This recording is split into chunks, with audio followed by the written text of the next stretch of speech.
abang. Boleh tak awak semua bagi tahu apa itu watak utama? Saya. Watak utama ni watak yang menjadi karakter utama ataupun yang nak ditonjolkan oleh pengarang dalam cerita tersebut. Okey, betul. Pandai Miza. Okey. Siapa pula nak jawab apa itu watak sampingan dalam cerpen? Saya. Okey.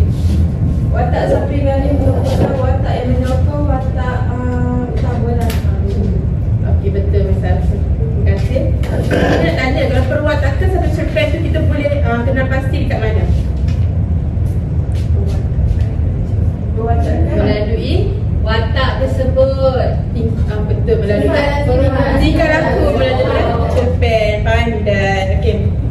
Semua dah fahamkan cerpen tadi kan? Cikgu nak tanya, siapakah watak utama dalam cerpen Bulan 9 Untuk Abang? Lagi? Pandai. Boleh tak bagi bukti tindakan watak utama tersebut? Saya. Okey. Amira sanggup memasak untuk Abah walaupun dia tak pandai untuk masak. Pandai. Bagus. Kalau untuk Amira, tadi Amira kan? Ya. Kalau untuk Abah, bukti tindakan untuk Abah?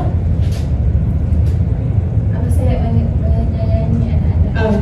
Pandai pasti. Kalau watak sampingan dalam cerita tu apa dia? Okey, betul. Pandai. Okey, manakala awak semua dah pandai, saya nak bagi satu kerja rumah lah. Nanti balik nanti, kamu boleh pilih satu watak dan tulis dalam perenggan pendek dalam 5 hingga 6 ayat. Dan kemudian saya akan bagi satu juga link Word untuk sebagai aktiviti pengukuhan di rumah. Dan kamu perlu padankan watak dan perwatakan dalam cerpen tersebut. Boleh ke kelas? Boleh. Okey, bagus dan berdasarkan jawapan yang bagi tadi, cikgu dapat simpul kamu dah berjaya memahami watak yang ditonjolkan dalam cerpen Bulan 9 Untuk Abang. Okey, untuk kelas tadi cikgu nampak sangat aktif. Jadi untuk jawab soalan nanti cikgu akan bagi merit lah. Dalam rekod belajar ni. Okey. Sebelum kamu balik, nanti kamu kena fikir, kalau watak utama tu ditukarkan kepada orang lain, adakah mesej utama dalam cerpen tu boleh disampaikan atau dia akan berubah? Nanti kita bincang pada sesi kelas yang akan datang, okey? Okey, cikgu. Okey, sebelum kita habis, cikgu akan bagi satu kertas refleksi untuk kamu tulis pembelajaran hari ini menarik ke tak atau kamu faham ke tak, boleh? Boleh. Bagi salah satu.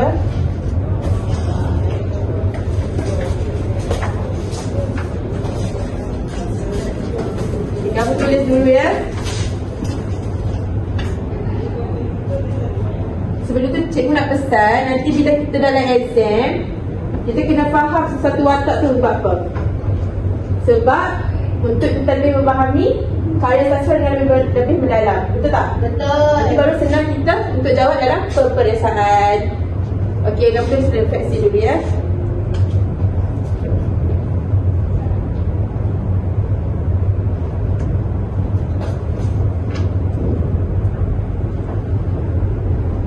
Dah ke?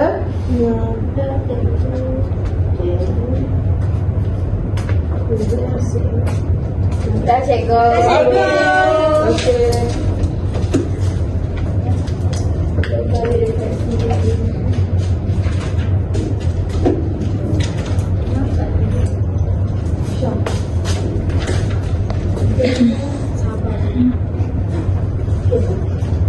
Kebaikan kalau macam tu, minggu depan kita akan sambung pembelajaran kita dengan konflik dalam cerpen. Jadi pasti kita baca cerpen balik nanti, okey? Okey. Jadi setakat itu sahaja kelas kita pada hari ini. Sekian, terima kasih. Terima kasih, cikgu.